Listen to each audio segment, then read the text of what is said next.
September 1st, 2016. From El Cajon, California, this is episode 107 of You Can Bet on That.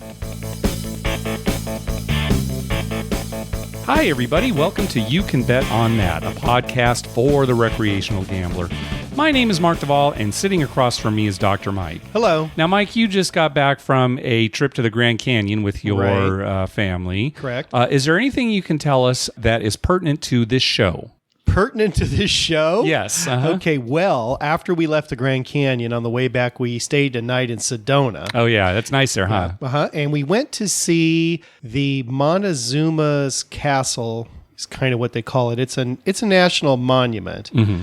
But as you enter it, you enter an Indian reservation, and before you actually get to the monument, right where you turn off the highway, is the Cliff Castle Casino. Oh, okay. Very good. Now, you have to pass the casino to go to the monument, right? Okay. So I told my wife, I said, well, we got to stop. Yeah. We went to the monument first.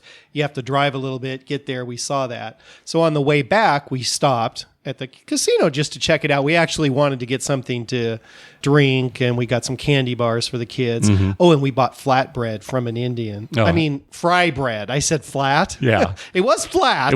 But it was fry bread. It was fry bread. Yeah, oh, that's so good. Yeah, cinnamon fry bread. Yeah. Anyway, the Cliff Castle Casino, you know, unless you're actually going to see that national monument or you're in Sedona, don't make a trip there. Okay. It's basically all slots.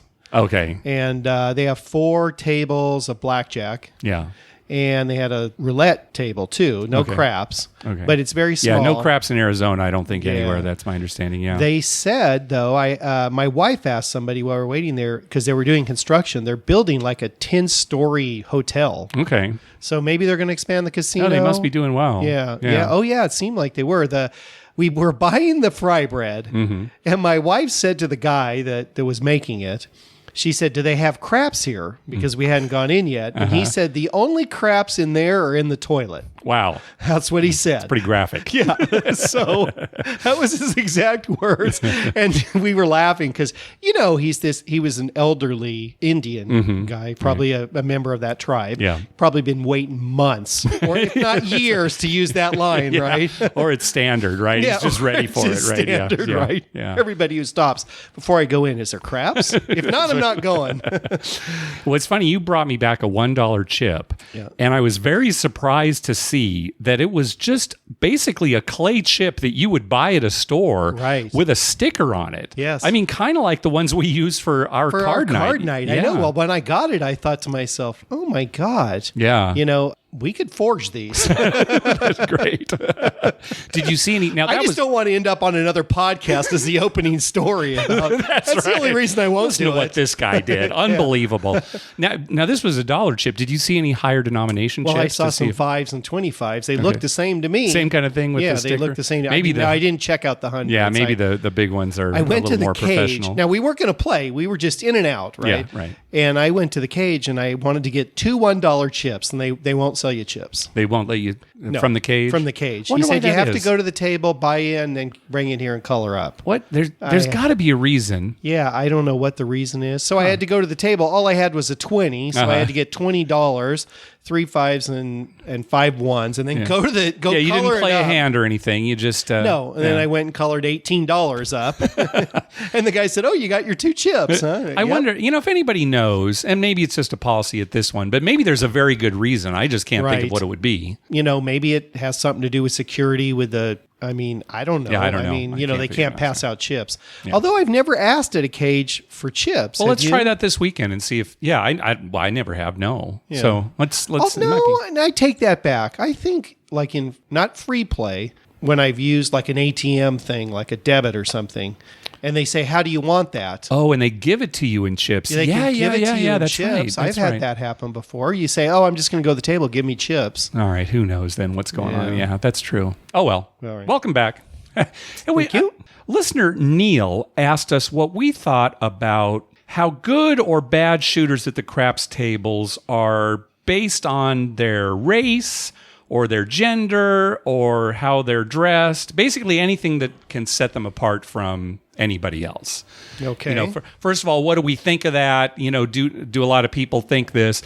Oh, I most definitely think people think things. Sure. Like, oh, I want to bet on her. She's young, pretty, and a novice. Right. Something like that. Right. Or I've had, times when I'll be making a bet for like a friend. I'll be in Vegas and the friend says, oh, make a bet for me on the craps table, but make sure the shooter's wearing a cowboy hat. Right. Yeah. Something like that. Right. During the rodeo. Yeah. They want a cowboy or they want, somebody of, I don't know what. Yeah. But I mean, for me, it's the young pretty girl, right? I mean, if you're going to watch somebody roll for 30 minutes, and I'm hoping they do roll for 30 minutes, it's better that it's some young pretty girl, not some big overweight sweaty guy. Sure, exactly. Right? That's just common like sense. Like me, that's what they're thinking on the other side. That's just common sense. But Neil's dad had some theories about, what makes a good shooter, just based on these kind of what he's superficial had good luck things. with. Right, yeah. Now, I have to admit that a lot of the fun I think that people have in gambling is believing the superstition. Sure, or pretending to believe the superstition, like you said, right?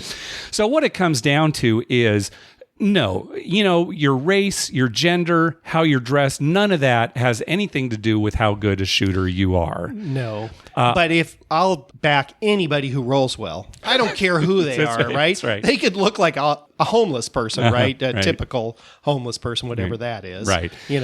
I know a lot of people, like you said, do kind of believe this, but it's simply not true. I think what happens is a lot of people fall victim to what's called confirmation bias.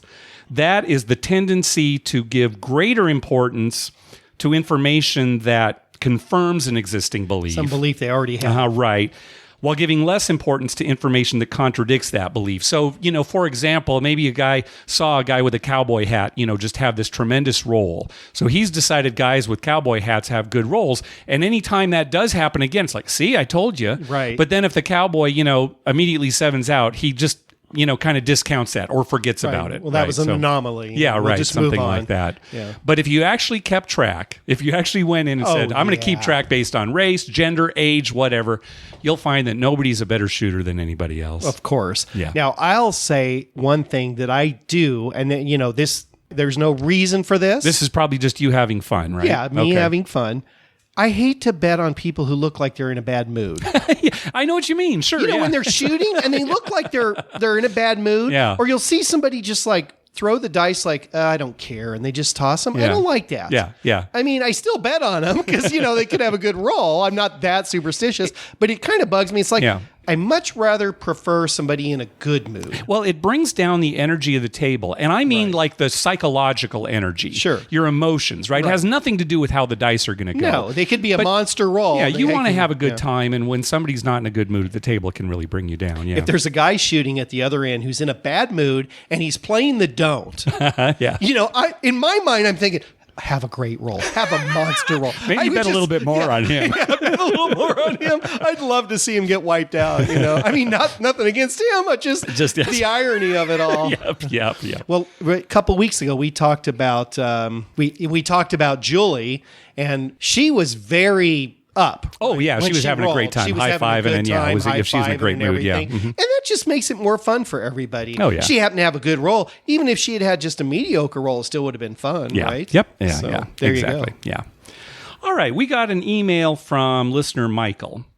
He says, you have not had an Ask the Doctor question in a while, so I thought I would ask one. Have we ever had an Ask the Doctor question? Well, I don't know. The doctor's in. I'm ready. Give me one. Fire one away. We've had Ask the Dealer. Yeah. We've had Doctor's Orders. Right, Doctor's Orders. Right, so maybe, that's probably what he's referring to. Right. Well, this will be the new segment, Ask the Doctor, right? Okay, so here's the question.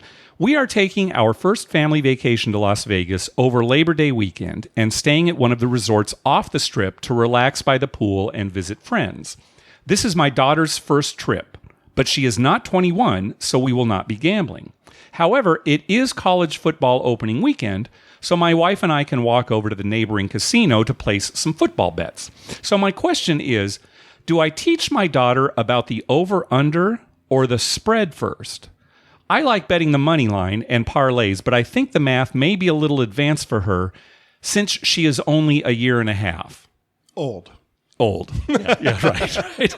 So very good question, Dr. Mike. It's a good question. I put some thought into this, actually. All right. And I know with my two daughters, I first taught them about the over-under. Okay. Because I think the spread is a little more complicated. It's a little tricky for a 1.5-year-old. Right. You should wait until at least they start preschool. So like 3 to 4 years old. Then you start getting into spread. When they actually are in kindergarten to first grade, then you get into parlays. Okay, and money lines and things like that. Money lines like that. Yeah. But, so by the time they're 8, they can run the book at the school. I think that's just common sense, Mike. Over under initially, because it's very easy. It's you very add the scores. Is it going to be over too or much? Yeah. And what I do, and we do this now with my girls. I tell them, okay, well, this is what the line is for the over-under. It's like 42 and a half. And then I'm going over, I don't know how they what system they're using. Sure. But they must have a system. Yeah, well, they win the football pool enough. They have won the football pool enough, so yeah. Yeah.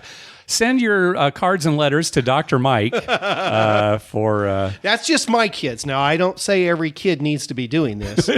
Some kids are into horse betting, right? They don't need to know anything about football betting. This is my girls like football. That's right. Kids, they find what they like. Yeah, they find what they like. It. They'll fall into something. Yeah. That's why I have a craps table in my garage. All right, good. Thanks for that question, Michael. Hey, thanks to everyone who's been clicking through our Amazon link. Remember, whenever you're going to buy something through Amazon, go to our page first, youcanbetonthat.com, and click through our Amazon link at the top of the page. That way, when you make a purchase, we get a little kickback that helps cover the cost of hosting the show, and it doesn't cost you a thing. You'll pay the same price just like normal. Oh my gosh, we've got a butt ton of phone calls that we've got to get caught up on. I know, I like it. So let's jump into our voicemail hotline. Remember, call our hotline at 951-292-4377. That's 9512-WAGERS. 9512-WAGERS. And maybe we'll play your clip on the show. First up is Rick. Hey guys, this is Rick from New Jersey. Looking forward to seeing you guys out at VIMFP. 3 things that I'd like to do when we're out there together, hopefully, is A, go to the Golden Gate, where by far they have the best crew. 2, go over to downtown Grand and get those free 4 and 10 place bets. He did last time. The other thing that we both kind of agreed on last time was how rough they were over at Binion. So we definitely have to go over there again and get harassed or be harassed. But it was pretty funny last time. Looking forward to seeing you guys, and good luck. Yeah, I think Rick was the one who told the story about how he was over at Binion's. Right. And there was some young guy rolling the dice, and he wasn't, I guess, rolling it exactly as they wanted, and they took the dice away from him. Exactly. Moved it to the next place. But we should all go over there, a big group of us, like 10 of us, right? Just take over a table early in the morning when nobody's there, and then just all roll. Just weird real stuff. short rolls, just right? Real weird stuff, right? And then they'll get mad past the dice, and the next person will be the same thing. Just, right? Yeah, pretend like we don't know each other. I don't know. I think I just as soon not go back to Binion's. It left such a bad taste in my mouth. I mean, I would only like to go back if I could hammer them. Yeah, I know. And really, I've loved Binion's for years. I know. One of my biggest wins is at Binion's. I know, it's a shame. It's just changed so much. Yeah. But you know what? We shouldn't judge them. Maybe it's changed again. We we could go over try there, it maybe again. There's a nice crew. Let's go in with an open mind. An open mind, a positive attitude, see what happens. Yeah, we'll see what happens. Hopefully we'll hammer them. Yeah, I hope so. Well, speaking of VIMFP, they still don't have the complete schedule of VIMFP out, but there was a phone call, an audio stream the other night that Chuck and Hunter put on. And they didn't give away too much, but they did mention that Mike and I, Dr. Mike and I, will be having a craps session at Golden Gate. It sounds like it's going to be Friday, maybe around noon. Good. Something like that. And this is going to be a learn as you play session. So initially, when we start, we'd like novices to come to the table, and we will actually show you how the game is played while you play it. And we'll go through everything. We'll go through buying in and do's and don'ts and how you throw the dice and the bets that you make and the bets that you should avoid. We'll go over all that. We'll do that for maybe about an hour. And then we'll just kind of take over the tables, and everybody who wants to play with us can come on in. We're kind of thinking maybe just the novices at first, so they're kind of in a safe environment where they don't feel pressured by people who have played craps quite a bit. And then, after everybody's real comfortable, then we kind of take over the tables and go for that. And maybe when we get closer and we know the times, we'll say, okay, from noon to 1 will be novices, and 1 to 3 will be, just be open. And then, if you would like to play with us, and we want to meet as many people as we can, we're going to be playing craps that whole weekend. So we will Right. tweet, whenever we're going to play, and please just come meet us and play with us. And, so And we're we'll going to be playing quite a bit. Yeah, we'll be downtown mostly. Most of the time, we yeah. may make a trip down Maybe to that the Sunday night. We Strip. haven't really decided. Yeah, Yeah. or some other night if, Yeah. a bunch of group wants to go casino hopping. Yeah. So anyway, the schedule is more is going to be released this week. So as we get closer to VIMFP, we'll talk more about the specifics. But yeah, definitely looking forward to that. All right, we got an audio message from Fred. Hi guys, this is listener Fred. I love listening to your podcast because you guys actually tell gambling stories. And so I wanted to share a recent story of mine at the craps table in Las Vegas where I got to check something off my bucket list. I was with two buddies of mine who went to school with me years ago, and we were talking about how to get a no advantage bet on craps. And of course, the only way to do that is on free odds after you make a pass line bet. And we got together and decided, hey, we've never done a 100 times odds bet. And part of it is because we don't want to put $500 behind the line. But we decided that the way to do it would be to have us make a $5 pass line bet and then put the 100 odds behind it, which would be a minuscule advantage to the house. So we walked over to the Cromwell because they advertise 100 times odds, and I think that's mentioned in your podcast. Unfortunately, when we did get there, it was $10 minimum, and so we didn't want to put $1,000 up there. So we walked over to the Casino Real, and so when we got to Casino Real, we had decided we were going to divide up the odds bets three ways, but as we approached the craps table, one of my buddies got a little uncomfortable putting a full 1/3, which would be $167, and instead wanted to put in just $100. So that was fine with us. We divided it up proportionally. I'd put 200, another buddy put 200, and that third guy put in $100. Good. And then I agreed to front the pass line bet, win or lose, the $5 bets would belong to me. So we walked up to the craps table and we decided to bet only on a new shooter and only a 6 or 8 to reduce volatility. When we got there, there was a young woman who had a pass line of a 9. We let her roll until she 7'd out, and then the dice were passed on to another woman on the other side of the table. And then I tossed in the money. I got 5 black and 25 red. So that'd be $525. I put $5 on the pass line. Boom. There came out to be a 6. I put all 5 black chips behind that for a $500 bet. And the dice shooter proceeded to roll a 4, then a 2, then a 3, and then an 8. 8. That could have been our roll. And then she rolled a 9. And at that point, my heart was thumping. My heart was thumping, and my friends were all kind of nervous. You're waiting out for it came to out come. a beautiful 4 and a 2. Oh, let me tell you, we pumped our fists, we screamed, we collected $600 in black plus the pass line bet. I tossed $10 tip to the dealer, who wasn't that enthusiastic, although he did say thanks. And then we headed out. We wound up celebrating by buying a bag of sliders at the nearby White Castle. Nice. And one more thing off my bucket list. So more people really should consider pooling their money if you ever want to make a 100 times odds pass line bet. All right.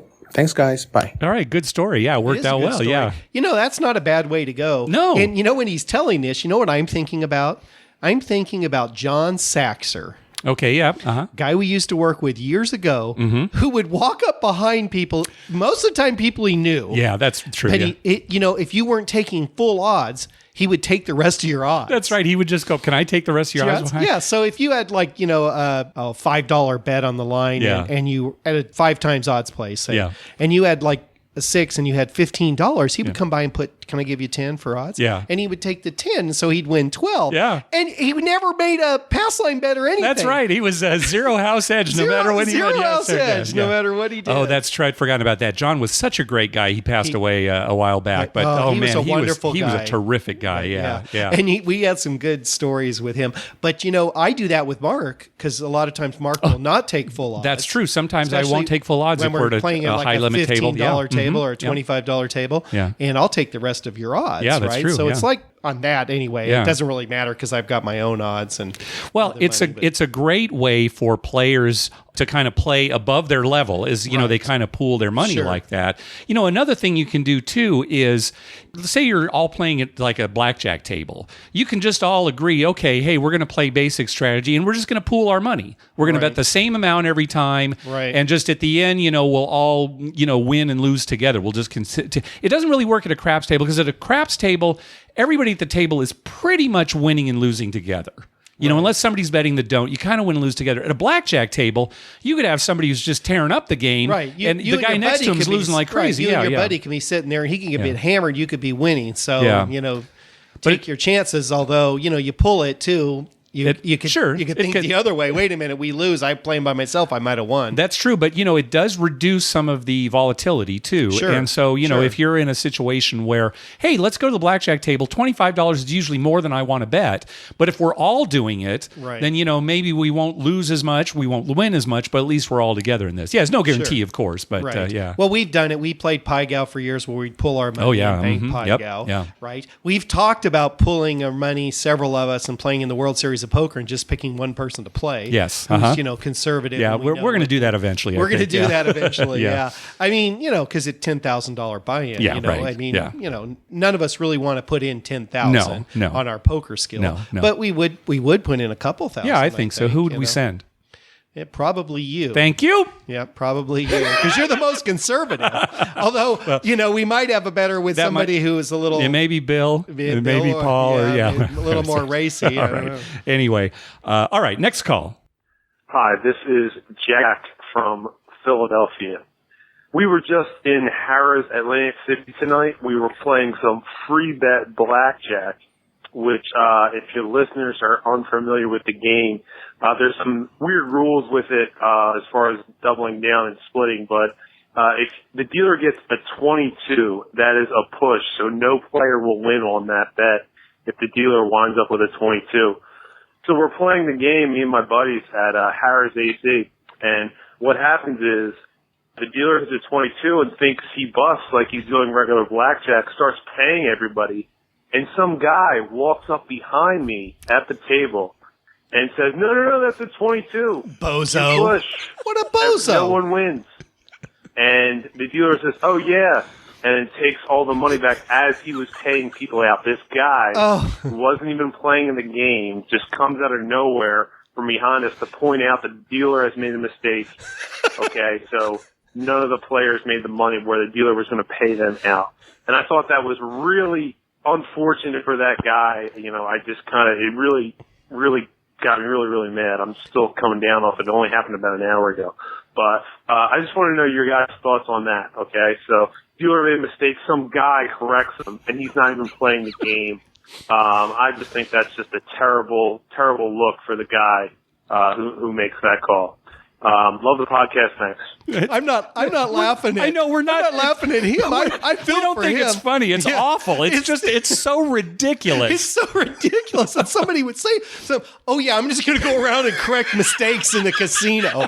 Yeah, it's one thing if you're there and the pit boss catches it. It's like, we almost got away. Even if a player at the table does it, it's like, what are you doing? But still, he's involved in it. But for somebody to stand, oh no, they don't win. Maybe I'll do that. No, Maybe I'll just walk around a casino. Oh yeah, you paid him too much on your odds. That's right. Yeah, all the players at the table they don't deserve that money. Yeah, it's just there are people out there who just feel like they need to correct everybody. I've got a little bit of that in me myself, right? You have a little bit of that. I don't think I'd do that. No, you definitely wouldn't do that. Well, that's a good way to get yourself mugged. Oh God, really. That is horrible. Terrible. It's just terrible, Jack. We feel for you. I'd be up in that guy's face. I can't believe that. If you're playing in the game, like you said, we've all done this, and we do it at craps. I've done it myself. Wait a minute, that wasn't the roll. Yeah, with the cards at Harrah's Rincon where they use the cards. You turned over the wrong cards. Yeah. And you probably shouldn't say anything till you see what the roll is. It benefits everybody. Yeah, right. But I've preemptively done it just because, I like everything to be right. Yeah, right. But I'm not going to walk around behind somebody. Oh, didn't you see you got a straight here? You can play a straight. That's right. The dealer, right? Oh, he's got pie gow. No, he's got a straight with an ace up top. That might be the worst story we've ever heard on this And show. free bet blackjack. Yeah, a 22 is a push. If you go back and listen to episode 31, we talk about free bet blackjack. But, there are all these benefits that you get in it for doubling and splitting. And the way they make up for it is a 22 is a push. I'll tell you, if I was Jack, I would have just real calmly said, I want to get your picture. And then I would have just kept that picture and showed all my friends. Biggest dick in the world. Here he is. Oh, sorry, Jack. Well, here's actually a good story. Hey guys, this is T from Atlanta. Just getting caught up on my summer podcasts and wanted to make a quick comment about the Total Rewards Spring Tier credit. I know you guys have talked about that in the last several podcasts, but I have something actually very positive to say about getting rated at Harrah's Casino, which I do not say very often. But when the Spring Tier credit rewards came in around mid-July, my score was sitting at 14,966 points. So I was 34 short of diamond. And I knew from my last visit to one of the Harrah's casinos that I should have been over. So I went out to the Total Rewards website and submitted a question. And if you've ever done that before, you have to submit a question, to a specific casino. And so I listed the casino where I visited last. I don't want to name which one it was because I don't want to get this really nice person who helped me out in trouble, because I'm quite certain that there's a unwritten section of their guidebook that tells them not to be favorable to folks when they're giving them rewards. Anyway, I emailed and said, hey, I'm 34 points shy. Can you go back and review? I'm pretty certain that I earned enough on my last visit. I was playing $25 blackjack for hours, and I should have gotten more than 170 points or whatever it was that you guys gave me. Anyway, a few weeks later, I got a call back, and sure enough, they bumped me up over 15,000, no problem at all. And it was just a very pleasant experience. So the Spring Tier credit, which I found out through your podcast, so thanks for that, threw me into Diamond. So a happy ending. It was very nice. So that's about it. Going to be out in Vegas the weekend of October 14th, 15th when you guys are out there. Okay. And Mark, I think you and I have the same birthday too, if I caught that correctly on the a couple podcasts ago. So when we're out there, maybe our crew will come downtown, we'll come find you guys and shoot some craps. Thanks for the good job, and be good. Take care. Yeah, good. Yeah, come on down. Come on down. I'll buy you both a drink, you and him. Me and T. And T. Well, I'll buy you both for the birthday. Your birthday drink. Okay. Yeah, it might be a little early, but I'll buy you a drink. Yeah, okay. Oh, nice. Wow. Yeah. Now So you I'm got really that looking forward to it. Yeah, nice. Well, it's nice to hear that story because, Total Rewards has always been pretty cool with us. Yeah, I mean, right. We've heard some bad stories, but we've had a few bad experiences where we think things, it's kind of voodoo like we've talked about before, but at least they do come through. I think their customer service is good. And, to get that close, he's practically there. It's nice to just kind of hopefully now when he edge. goes in October, he can take advantage of some of the diamond things. Yeah, definitely. Use the Diamond Lounge and the lines and everything. Yeah, that's great. Good. All right, let's hear from Matt. Hey, guys. Really like the show. This is Matt in Indianapolis. Really appreciate all the work you guys put into the show. I've got kind of a strange question for you, and it relates to craps betting strategy. One of the things that I struggle with is the first hour or two at the table, particularly the first hour or two of your trip at the table, when you're kind of worried about losing your money so quick that you're going to have kind of a rough go at it for the rest of the night or maybe even the rest of the trip. And I find myself playing very conservatively during these first few hours of my trips, particularly to Vegas, because I'm worried that I'm going to lose my bankroll before too long. And so I kind of flipped this on its head and said, well, what if instead of playing conservatively, what if instead I just played very different and I used a totally different strategy? So here's what I'm curious to know your thoughts on. What if once a point's established, you put a significant amount of money, whatever that happens to be? For me, it might be $50 place bets on the inside, and then I would buy the 4 and 10 at $25 a piece for one roll. So the idea here is you're putting a lot of money out there for one roll only in the hopes that you can get a little bit of money back, pull all those place bets down, and then go back to playing your normal strategy. Whether that's place bet, a couple of combats, a place bet, a combat, a couple of, obviously the pass line. So I'm just curious to know, I know it's risky at the outset, but would it help to alleviate some of the difficulty in grinding out those first hour or two where you're really trying to build a bankroll so that you can kind of relax for the rest of your trip? Just curious to know if you guys will oftentimes bet a little riskier at the beginning, or whether or not you feel like you need to build up some bankroll and play conservatively at the beginning. I'm kind of struggling with that. Anyway, appreciate your show. Thanks, guys. I know there are some people who have a tradition of, you know what I do when I get to Vegas? I put a $100 bet down on blackjack right away, win or lose. And if I win, I'm up $100. And then, the rest of the trip, I just play like normal. And if I'm down $100, whatever. I don't know, though. We neither of us vary our betting. I've never seen either one of us bet more at the beginning. Oh, no. Or Is that what you're saying? less at the beginning of a trip. I don't think so. But we basically play the same way the whole trip if we can. Yeah. Right. I mean, sometimes at the end you can't because you're out of money. Yeah. Or you've got a lot of money and you might be betting more aggressively at the end. Mm-hmm. But we always start off the same. Now, I wanted to make a point here. What he's talking about here is not we see that every week at Harrah's Rincon. Where people are trying. Yeah. Oh, because Robin, who plays out at Harrah's Rincon, real nice guy, bets fairly aggressively. He bets $150 6 and 8. Each. Each. He does not make a pass line bet. Right. He just waits for a point to be established. No matter what it is, he puts $150 6 and 8. When one of them hits, he goes down to $30 each on 6 and 8. Yeah, and then that's the way yeah. So, and then he builds up from there. Yeah. And then sometimes I've seen him hit the 150, gets paid 175. He goes down to 30 each on 6 and 8. He'll maybe put a quarter on the 9 or the 5 or something, right? And then if they hit, he just starts pressing them. Right. So he's guaranteed up for the roll, and now it's just, And it's not graded. a bad way to play because he's thinking, 6 and 8, right? Yeah, I know. But he's risking that $300 right off the bat. It's a gamble. And he's doing that on every roll. So that's kind of, what Matt's talking about here is kind of doing it initially so there's a bit of a cushion for the rest.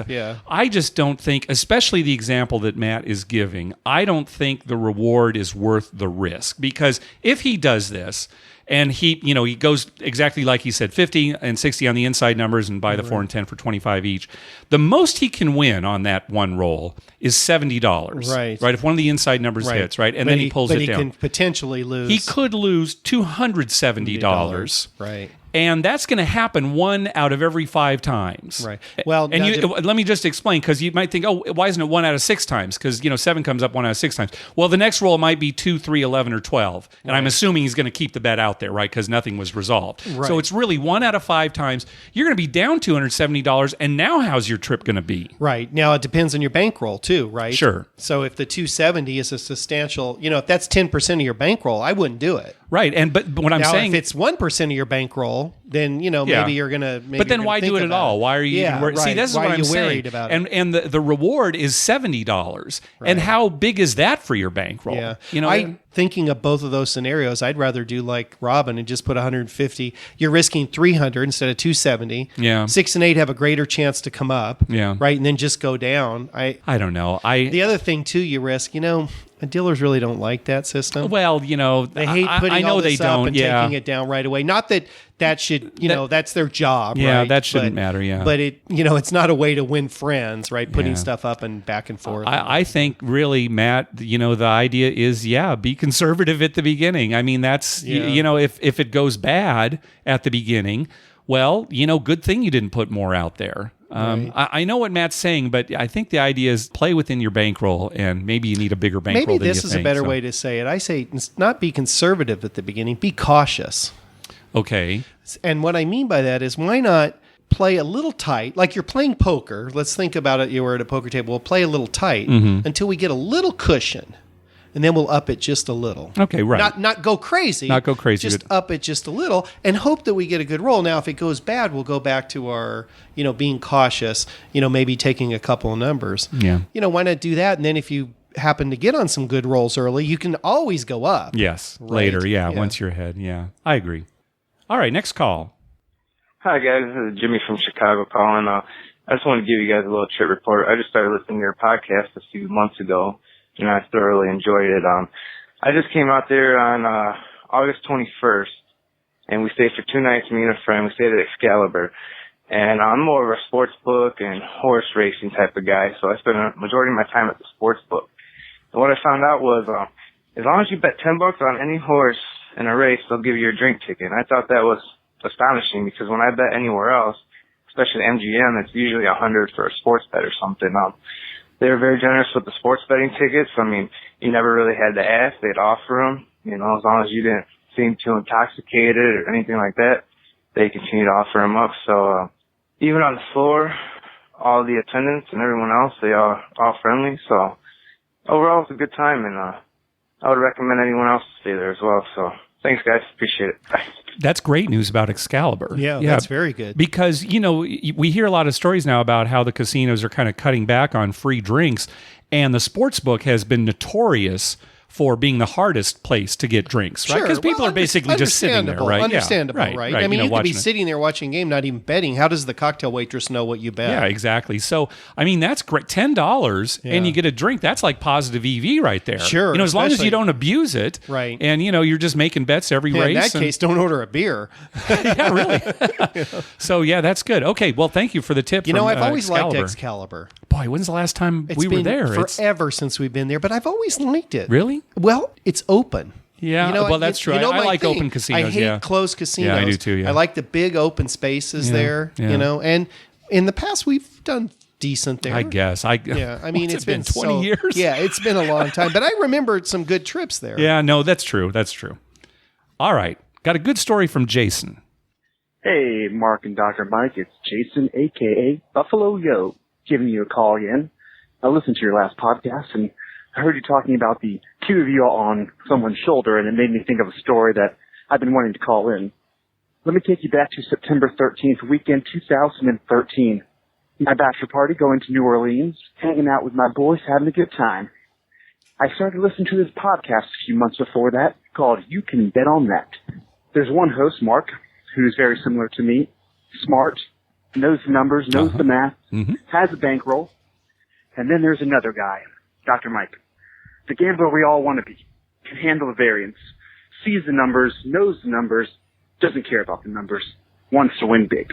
Exactly. So on my bachelor party in New Orleans, I told my friends, I started listening to this podcast, and there's this guy named Dr. Mike who said, you bet the hard six. And you bet $5 on the hard six. And if you win, you press it all, and you got $50 on the hard six. And if you hit it again, you got $500, and you press it on the hard six. And if you win 3 hard sixes in a row, you turn $5 into $5,000. So that was my plan. So it's now Saturday of our bachelor party, and I'm down a few couple $100, and I start playing craps. Then I'm putting the $5 on the hard six. It's not hitting. Probably down about $45 on the hard ways, just playing the pass line. And then the first hard six comes. Oh, and it's beautiful. So now I say, press it. And the dealer's looking at me as he's seen I'm a pass line player, but he puts the $50 up top. So we keep rolling, and look at that beautiful thing. 2 threes, hard six, $500. Collect! But then, press! Men come on my shoulder. There's Mark. Well, Buffalo Yo, you're up a couple $100 now. You want to make sure you have some money to take home to the future wife. That's right. And then there's Dr. Mike. You came with a plan.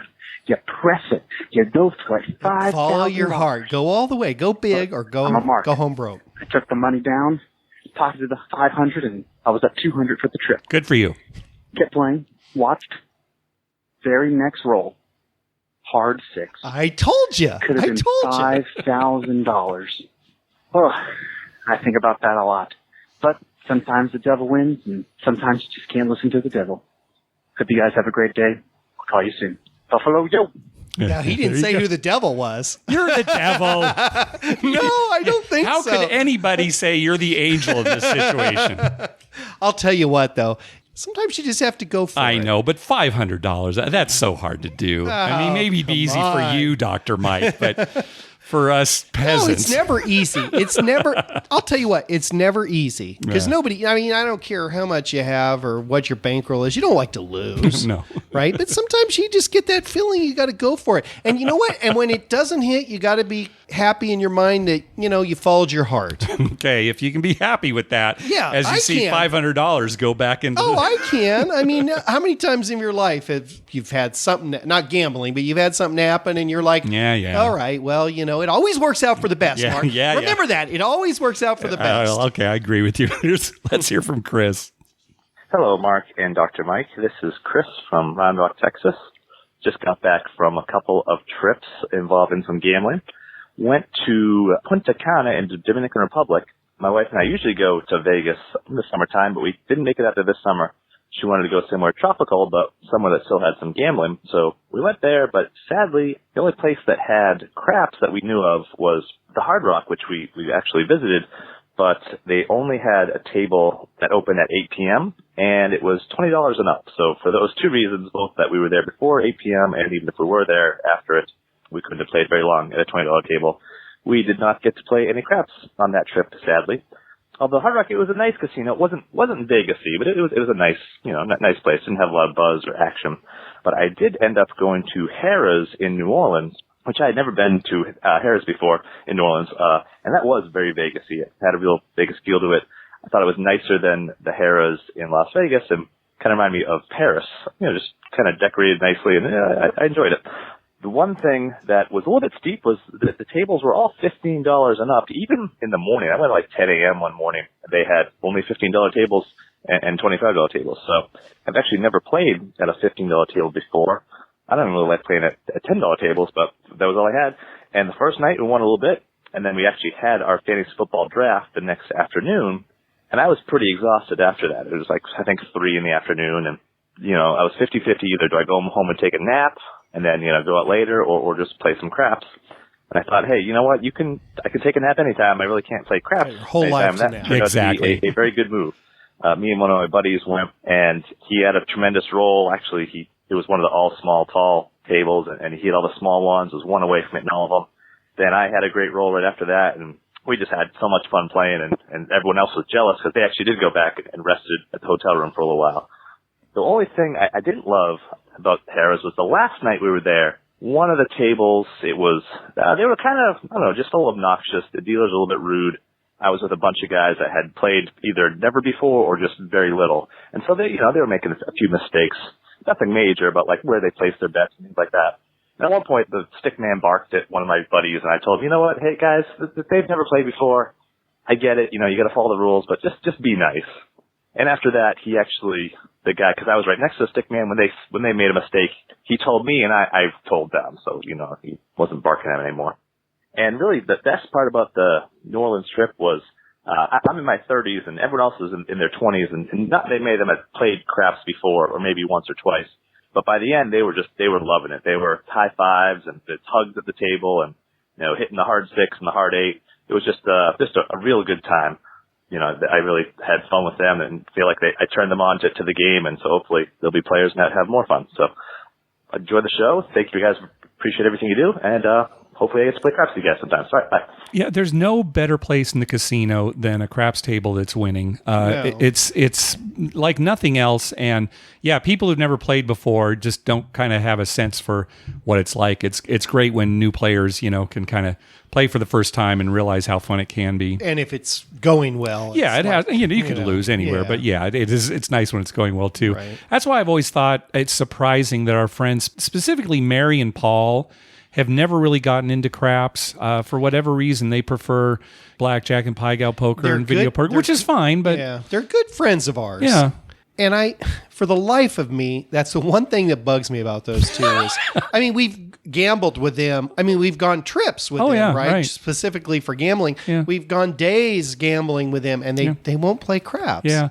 I think what it is that they don't like how a 7-out can just devastate your bankroll. Right. But, But by the same token, I mean, you make a blackjack bet on that single bet. There's a finite amount of money you can win, right? Yeah. Or lose. I see what you're saying, right? Whereas craps, you can have a few bad rolls and your bankroll will go down, but then you have one big roll and it's all back, right? Yeah. So you're waiting for that hot roll. Maybe that's what they don't like. Maybe they don't like having to be patient for that roll. And that could actually be it. Yeah. Okay, let's hear from August. Hey guys, I just had a couple things for you. This is August from Bath. I went to Seneca Allegheny over the weekend and had a nice craps session. I sort of lost track, but I even either 7'd out on my 8th or 9th point, which was definitely my longest roll. So that was nice. People were loving it. And then I made a trip out to the Tioga Downs Casino just to check that out. And they don't have any table games because they're getting their advanced gambling license, whatever that is. But they had the best video poker that I've seen. And Mark, I wanted you to see if this was a positive EV game. It was a 9-6 double bonus dollar machine, except the Royal Flush paid 5,000 instead of 4,000 credits.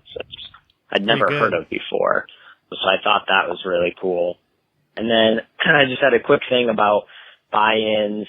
Been talking about how much money you need. People always assume that they need less than they actually do. So I just wanted to share my way of doing it.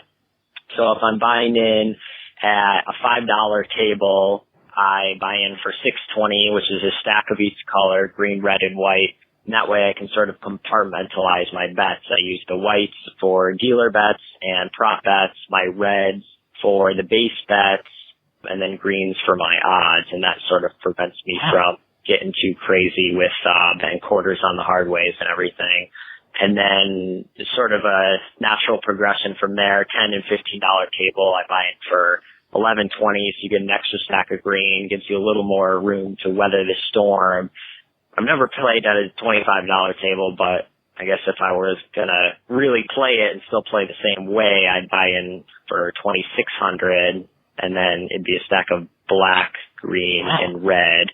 And I think that's just sort of a nice way to do it. And it's easy for the dealers too. They don't even have to count out the chips. They just hand you the stacks. So that's my method. I wouldn't call it a system, of course, but that just seems to work well for me if you're trying to be at the table for a few hours and be realistic about it. So yeah, anyway, I love your guys' show. I look forward to it every time. Yeah, I'm hoping to come out for VIMP, but I don't think it's going to happen. But it occurred to me, my birthday's October 14th, which is the first day of VIMP. So obviously what I need to do is go to Caesar's Palace and roll the fire bet for you guys. So I'll see if I can make that happen. I don't see any other thing you would want to do. I'll talk to you guys later. Bye. Good. You're going to have to buy 3 drinks now. 3 drinks. One for T, one for me, and one for August. Sounds good. There I'll you go. get 2 for August because it's actually his birthday. It'll be your birthday on the 4th. Yeah. Now, unfortunately, they don't have the fire bet at Caesar's Palace anymore. I know. But they still do have some fire bets on the Strip, so maybe we can do that. Well, August, Cromwell? I hope you can get out there. Cromwell still has it, yeah. Yeah, we'll go to Cromwell and do 100 times I like odds. what he's talking about, just getting those stacks of chips. I like the money management. Yeah, it helps you stay disciplined. If you're kind of using the colored chips to determine, how am I doing? Where am I betting? Yeah. Right. Yeah. That's not a bad way. It's good money management. Yeah. Before you talk about his double bonus, I just want to go back real quick to Chris's call. Okay. $20 craps table. Oh, have that you ever early? seen that? $20 craps table? No, I think maybe I've heard about it, but that's very unusual. We've seen $1, $2, $5, 10, 15, and then 25. Very rarely. I've never seen a $20 table. No, I don't think I've seen it. It's a weird amount. Yeah, that's strange. Yeah, that's very strange. Yeah. Anyway, back to the double bonus. 9-6 double bonus where the Royal pays 5,000 coins when you're playing 5 coins. That's very good. It's not positive EV, but it is over 99%. It's about 99.5%, 99.52% about that. So I don't know, depending on the comps, you could actually turn that play into a positive EV play. Right. If you're playing a perfect strategy on that. So, yeah. Sure. But that's very good for a double bonus. Yeah, I've never seen that before. Yeah, I'd take that, 9-6. Yeah, that's great. Okay, next call. Hey, Mark and Dr. Mike. This is Sean up here in North Texas. I just wanted to call in and tell you about a recent kind of a local casino thing I had not too long ago, about a week or so ago. This reminded me of your 14-8 in your podcast a few weeks ago, about a month ago. I went up to the Oklahoma casino, WinStar. That's our closest casino to where we live. And to play some blackjack.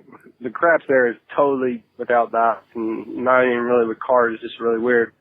Anyways, sit down. I'm a very low level player, betting $15 a hand. But they have good rules there. Dealer stands on soft 17, 3-2 on the blackjack. But the biggest one is split. You can double after split. You can split multiple times. All that. It's also a continuously shuffling machine, so the only advantage you have is that they have to hit and you get to do whatever. Anyways, been there for about 30 minutes and I get dealt 2 8s. So I split. Get dealt another 8. Oh, okay, Dealer's holding a fairly decent card for me, so that's good. And then I get the 4th 8. Well, I play it out and I actually win 3 of the 4. I'm thinking, alright, so turn my money around, almost $100 right there. 30 minutes later, exact same thing happens, except I actually get dealt a 3 on one of my 8s, on one of my 4 8s, and I double down. I win all 5 of them at $15 a pot, including the other double down. My brother's in there with me, and he's getting mad and everything else, and then, the whole table's excited, of course. But, no joke, it was like 30 minutes later, I got dealt 4 8s again. And once again, not only did I win all of them, but I actually got to double down on 2 of them. Because I had good cards against, the dealer up card. Anyways, I just thought I'd tell you guys about, I didn't get 14 8s, but I did get 12 8s, and I did win, actually, more hands than the 12. So I walked out of about $350, $400 up. So it was a good night. I did actually go over there and try what they call craps. Me and my brother were the only ones playing. It was so weird. For whatever reason over in WinStar, they deal themselves out 3 cards, then they take one of the cards, they run it in front of this little thing there, and then a number shows up on the screen above it. I had no clue. That was the craziest thing ever. Played it for a while. Whatever. Actually won like $80 and said that was it. So, anyways, just thought I'd tell you all about my 8. And then he got cut off there after the 3 minutes. Sounds like maybe they've changed the craps table from how we learned they did it with the cards. Yeah. Sounds like they maybe did they something. have. Yeah. I don't know. Anyway. Well, what's the most 8s you've had on a blackjack that you've split? That I've split maybe once I've had for it. You had 5 once? 5. Yeah. Yes. How'd it go? 5. It did not go well. Yeah. Well, see, it did not go well. That's the thing is that when you split 8s, it's really a defensive move. Right. You're going to lose less money in the long run by splitting 8s because a pair of 8s is a terrible hand. Right. And if you just played it as a 16, you're going to lose more than if you split. Right. So when you actually end up winning in almost every single hand, that's fantastic. Yeah, that's great. It's basically defensive. Yeah, Paul was with me, and it's like 8, okay, pair of 8 split, another 8 split, another 8 split, another 8 split, 5 8s. 5 8s. And I think I won one of those. One of them. The worst part was it was a single deck game. So something was something was weird. No, it was one of those 6 deck shoes. Yeah, of course. Yeah. But it's so frustrating. I mean, there's 5 8s in a row. What are the odds? It's like getting what did Uncle Ike say that one time? It's like getting a Delta straight flush in blackjack? Yeah, something like that. Yeah, it was something crazy. My favorite part of Sean's story is that his brother got mad. Yeah, what was his brother mad? He didn't say what he was mad about. He was just mad that his brother was winning, right? His brother was it's just sibling rivalry, right? He can't be happy for his own brother. Right? He's just mad. Yeah. He's just mad that he keeps winning. His brother's probably behind and saying something like, well, no, you can't double down there. That's right. That's not allowed. See, the rule at the table is 1 split, and then you can't double after that. Oh, that's great. Okay, one final call from Eric. Hey, Mark and Dr. Mike. This is Eric from Indianapolis. First time calling in and just wanted to share a quick report about a new casino I just visited called the Blue Chip. It's in Michigan City, Indiana. I was up working in the area about 20 miles away and had a free evening, so I thought I'd drive over and check it out. Actually a pretty decent little casino. They had tons of slots and video poker machines, of course. Also had a good variety of table games, though. If I remember off the top of my head, they had blackjack, roulette, 3-card poker, ultimate Texas Hold'em. And they had some game I'd never heard of called High Card Blush. I don't know anything about it. It is on Wizard of Oz, but I didn't spend too much time looking it up. I was mainly interested in checking out the craps. So I walked over to the craps pit, and I think they had 4 tables. They only had one of them open. It was a Tuesday night, so that's probably why, but They had it open as a $5 table, 20 times odds, good crew. They did have the features bets, the all tall, all small, and hit 'em all. Oh, and the 12 in the field paid triple, and I don't play the field, but the reason I bring that up is a fun story. I was watching the table for probably a half an hour before I actually walked up to play it, and there was a guy there that was only betting the field. That was the only bet he made, $5 in the field every time. And shockingly, it was not going well for him. He finally gave up and left, and I pulled up to his spot and had been playing for probably about 40 minutes. It was going okay, not great. The dice came back around to me, and as I'm getting ready to shoot, Mr. Field Bet Man comes back and cashed in for $20. So they handed him 4 chips, and I came out on an 8. He watched my come out roll. He didn't make a field bet, but after I came out on the 8, he started making his field bets again. And these were my next 3 rolls, a 5 and a 6, and then I made my 8. So he's down to 1 chip, and on my new come out roll, instead of making that field bet again, he actually put it on the pass line, and sure enough, I rolled a 12. So he threw up his hands and walked off, and I kind of chuckled to myself a little bit because I could not possibly have gone any worse for him. Funny little story. I thought I'd share it. Listen, I really liked the podcast. I found it about 3 months ago. In the meantime, I've listened to every single episode.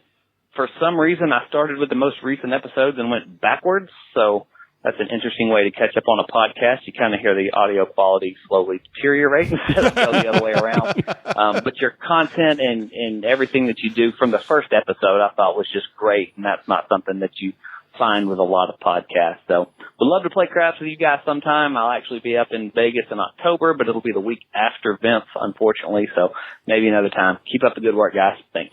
I can't bring myself to listen to those early episodes. Yeah. Right? Says, hi, welcome to You Can Bet on That podcast for the. It's just the reverb that's in there. Well, you're in a bathroom. Yeah, a bathroom. I mean, that's cut rough. us some slack. That is rough. That's a great story about the field better. I mean, it's you know. How many times have you seen that? You don't want a guy to lose, but talk about just perfectly bad timing. Well, you know what's funny is, remember not too long ago we were out at Harris Rincon, and there was a guy, he was betting real heavy in the field, like $200-$300. Remember? Yeah, and he hit a few of them. He'd hit like a 2 and a 12 and hit a few, and his stack just grew like crazy. Yeah. And you and I are sitting there like watching this thinking, what the hell, come on, let's get some numbers, right?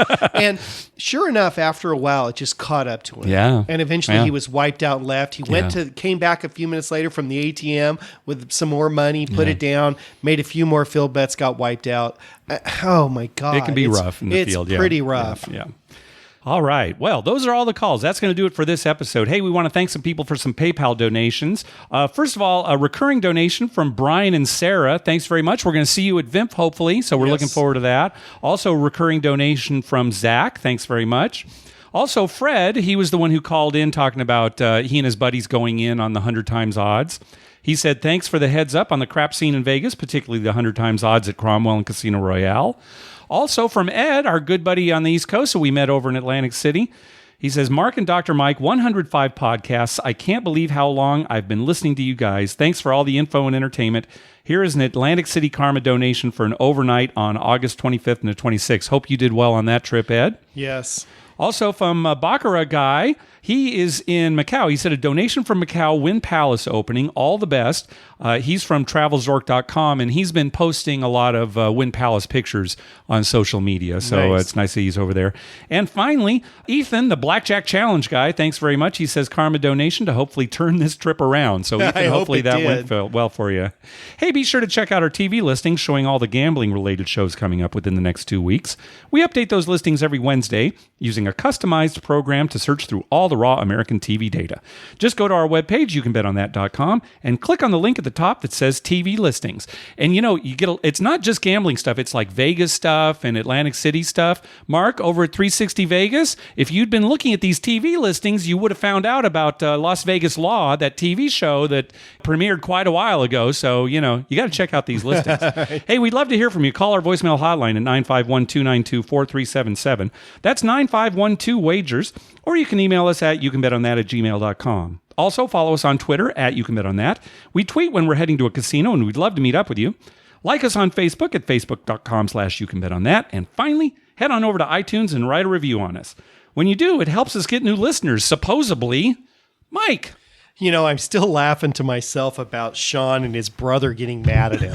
I just love that. And I hate to say this, and think poorly of me if you will, okay? All right. But not so much my brother or my dad, but friends, you included, and Sure, some of other course. people. You know, when you're sitting at a table, especially blackjack, and you're losing, and nothing you do seems to work, and your friend next to you is just winning like crazy. Of course. And, you know, he's drunk off his ass, and he's just winning like crazy, and you're thinking to yourself, what the hell? I mean, you start to get a little steamed. Sure. And then you feel bad because you're like, well, that's my buddy. Yeah, I I'm should be happy he's for winning. him. Right, because I want to borrow from him later, too. So the more he wins, the more I can borrow. Yeah. And it always takes me back to that trip where our friend Paul won all that money playing blackjack at Harrah's, and then went over to Caesars and won a huge amount of money. I mean, tens of thousands of dollars, and he was drunk. And he was drunk so bad Yeah. that they got a security guard to stand behind him. Yeah, so they were probably worried somebody would roll him. Yeah, because he right. had a lot of money and a lot of chips. And I'm just standing behind him. Me and Mary were standing there behind him, and I'm thinking to myself, God damn it. How can this be happening? You know what? I'm kind of happy because I'm thinking I'm going to borrow some money from him because I was already out. We've been playing craps. We were in trouble, yeah. But it was like, and you feel so guilty. It's like, you know, but it's true, you know. It's I don't know. It's human nature. I guess right? for some of us, it's human nature. Fortunately, I always find my right spot and say, "Oh, I'm glad he won." Good. You know, because I go home and I'm happy he won, happy whoever won. You know, my brother and I actually don't gamble together that much. So, no, it's true. He's usually on slots. You're usually on craps. Sometimes you play together, but we're always different. But I'm happy when he wins. Yeah. I'm sad when he loses. Yeah. I'm really happy when my dad wins. Yeah, that's no question. You never see your dad win and think, oh, why is he winning? No, because it's way nicer when he wins. Yeah, that's right. Yeah, that's true. Yeah. All right. And also, I want to say one more thing. Yeah. We got to get back to Atlantic City and see Ed. Yeah, I know. We got to get to the East Coast. Maybe next year. Yeah, it'll happen. It'll happen. We got to see those guys again. I agree. Yeah. All right. Thanks for listening. Good night.